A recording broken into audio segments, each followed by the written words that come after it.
Good morning. I'm Anne Reese, the principal at Morningside.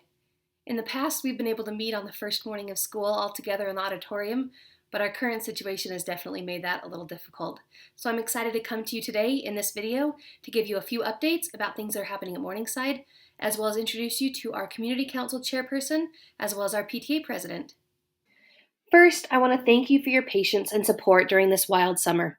It has been tricky to make plans with an incredibly dynamic situation. I know it's been hard on your family to make plans for your school year while plans at Morningside were changing. I'm happy to report that teachers have been back since August 13th, and they have been busy planning for both our in-person learners and our distance learning students. We are committed to providing a quality education in both modalities. We are excited about our new science curriculum in all our grade levels, which is the Science with Engineering Education Standards. We know that students best learn science by engaging in it. The new standards include gathering information through observations, reasoning, and communicating with others. It's not enough for students to read about or watch science from a distance. Learners must become active participants in forming their ideas and engaging in scientific practice. As you're probably aware, we've been using a proficiency-based learning and grading model for several years at Morningside. There are two new updates to our proficiency-based grading practice that I want to make you aware of. First, in the past, a standard would have to be assessed 3 times before a proficiency score could be generated. As a faculty, we found that there were times that 3 assessments were necessary to accurately represent a student's understanding of a standard. However, we often found that 1 or 2 assessments would have been sufficient. The rule requiring 3 assessments has been removed from gradebook, and now teachers can use as many assessments as they feel are necessary to accurately represent a student's understanding of a standard. Another change in proficiency-based learning is the way a student's proficiency score and final grade are generated. Previously, a score was generated using a decaying average. That means that more recent assessment scores were weighted heavier than previous assessments when determining proficiency scores. Student grades will now be generated using a recency model, meaning that a proficiency score will be determined using their most recent assessment score. Students can still retake assessments, and teachers can still override previous assessment scores if a student later demonstrates a proficient or highly proficient understanding. There's just a 7.5-minute video that explains these changes in more depth, and I'll add it to our website in case you're interested in watching it.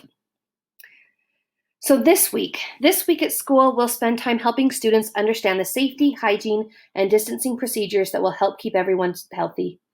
Students will learn how to navigate the new classroom, get to know their teachers and classmates, and engage in typical first week of school activities. If your child is engaging in distance learning, this week we will finish handing out the Chromebooks and classroom materials, and we will have activities to help your child understand how to access their online learning platforms and navigate the online tools, as well as getting to know the teacher and one another. We know it will take a few days to get all students all of the materials they need. The bulk of the new academic material for both online and face-to-face students will start with the second week of school. Please don't be concerned if you don't have all of the classroom materials or a Chromebook today. With school back in session, I will return to sending out our monthly newsletter, but I will also send out email updates if there are any changes at our school. On a final note about lunch, we'll plan on students eating picnic style outside as long as the weather stays warm and dry, but I also want to add that we'll take air quality conditions into account as well. We have a few positions open at Morningside for anyone who's looking to come and be on our team. We have lunchtime playground aide, after-school custodial sweepers, and different paraprofessional positions available. Please see Lisa in the office for more information. Finally, I want to thank you for allowing us the opportunity to educate your child at Morningside. We know this coming school year will feel differently than past years, but we want students who are engaging at home and students that are engaging in our building to enjoy the learning process and have a safe and healthy experience. Thank you. Good morning. Welcome to another wonderful year at Morningside Elementary. My name is Shayna Barney, and I'm the School Community Council Chairperson at Morningside. Those of you who are new, we welcome you to our Morningside community. Those of us who have been attending Morningside for some time, this is my 12th year as a Morningside parent, know what a wonderful, strong, and vibrant school we have. We host 3 programs at Morningside: French dual language immersion, traditional education, and our advanced learner or magnet cohort. And kids from all of these programs and from throughout our community come together at Morningside to form a dynamic group. I have loved the time that I've had getting to know our parents, administrators, teachers, and students at Morningside, and I hope you'll find, as I have, that it is worth your drive or your walk every day, no matter how far you come from, to have your children educated here with us. Mrs. Reese has asked me to talk about two particular issues this morning as part of our Back to School morning video. The first is our school community council. As you may know, every school in Utah has a community council who's made up of parents who are elected to the community council, teachers who volunteer, and the principal. Together, we work to utilize the school trust lands money that's provided through state investment to create safe school plans for our students, including internet safety and travel safety, and to serve as a communicating and sounding board between parents and the administration. This year we have 3 open positions on our community council, and the elections will happen within the first few weeks of school. If you're interested in running for community council, you can submit a form to Lisa in the office, and she will add your name to our list of candidates. If you're not interested in serving on the community council, we would still encourage you to read the biographies that are published and to participate in the online voting that will happen within the first few weeks of school, so that you can have a voice in who serves on our community council. Community council meets once a month. Typically we've met at 2 p.m. on Fridays, but this year with our new format of online school on Fridays, remote learning, we may need to revisit that time. We'll do that with reference to the availability of all of our affected and elected community council members. The other issue that Ms. Reese has asked me to discuss is our transportation issue here at Morningside.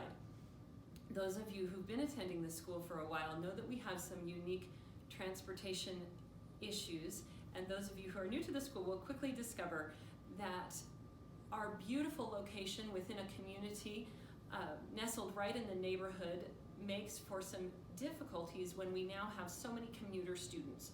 Our school actually has 4 interface locations between traffic and the building itself. Those are the west parking lot in front of the school, the 2 north parking lots, one owned by the school and one owned by the church, which we are allowed to utilize, and the south street side parking at the lower grades end of the building. You should have received in the last week an email outlining the traffic flow policies for each of those 4 locations, and that has a link to a video that's about 3 minutes long, so not long. We need you all to go ahead and click on that video. It'll be included in the comments section below of this video so that you can find it. You can find it easily. We all want to keep our Morningside students safe, and because of the different issues associated with each of those 4 areas of the school, we need everyone to be aware and compliant with the traffic flow policies for those 4 areas. Please watch the video, please read the descriptions. I will just add a personal request from our community council, and that is please support our teachers. They put themselves occasionally in harm's way to get your children safely to and from your cars and to and from our buses or to and from their walking routes. If a teacher gives you traffic instruction, please obey that traffic instruction from that teacher. They have experience helping our buses to maneuver, they have experience knowing where those safe walking routes are, and they have experience knowing how to safely exit our students from the property. They appreciate, and we appreciate as a community council, your support of these traffic policies and your support of our teachers. Again, welcome to the school this year. We welcome you to our Morningside community. Welcome back, Morningside. My name is Mandy Perez Morris, and I am your PTA president this year. I just wanted to take a few minutes to kind of update you on what we have planned. The executive board met over the summer to make the decision that we wanted to keep as much as we possibly could to support our in-person and our distance learners this year, as well as our teachers. We've come up with an awesome plan of 20 or more programs. It's very similar to what you've seen in the past, and we have some new additions this year that we think the kids and our teachers will be excited about.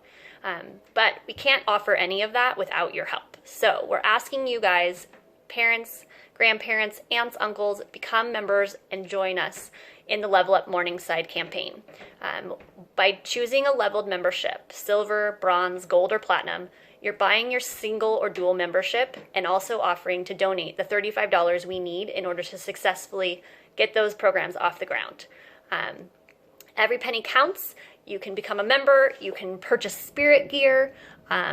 Aspen's done an awesome job at giving us some really cool options this year of different colors, different styles. We have beanies that fit the whole family this year. Check out the Spirit Gear site. You can check out the Member Hub store. Everything will be available on the PTA link through the school's website. You can also follow us on Instagram and Facebook at Morningside PTA. Instagram, it's all lowercase, and Facebook, it's a capital M and then capital PTA. Morningside PTA. And we've also brought back French Club this year. So thank you to the parents who have agreed to take that on. You can purchase your donation of the $5 donation in the Member Hub store. And more information will be sent out directly to the families who have signed up their children for that program. Throughout the year, if you need to reach me for any reason, please feel free to email me at president@morningsidepta.org. Also, you can communicate through Member Hub. There's two sides of this. It's a membership platform where there's a storefront, and then there's a communications platform where you will find each one of the classroom teachers listed. You can meet other parents. You can share ideas if you're distance learning and you're trying to fill your day once your schoolwork's done. Get on there, get to know one another. There's a directory link, so make sure your information is up to date and that you have your best contact on there. That will help us keep in contact with you and support you this year, and also for you guys to reach out and get to know one another. There's no reason why we can't become friends during a pandemic. So if you need anything, reach out to us. We're here to support you, to support the teachers. Please help us meet our goal before September 15th. If we can do that, we will not have our planned readathon fundraiser. So let me repeat that. If we meet our goal by September 15th, we will not continue with the plan to have a readathon on September 28th through October 9th, which means we won't ask you for any more money. So please help us reach that goal. We appreciate you. Thank you to everyone who's already taken the time to become a member since our membership drive started on August 1st. If you need me, please reach out. And best of luck this year, Morningside.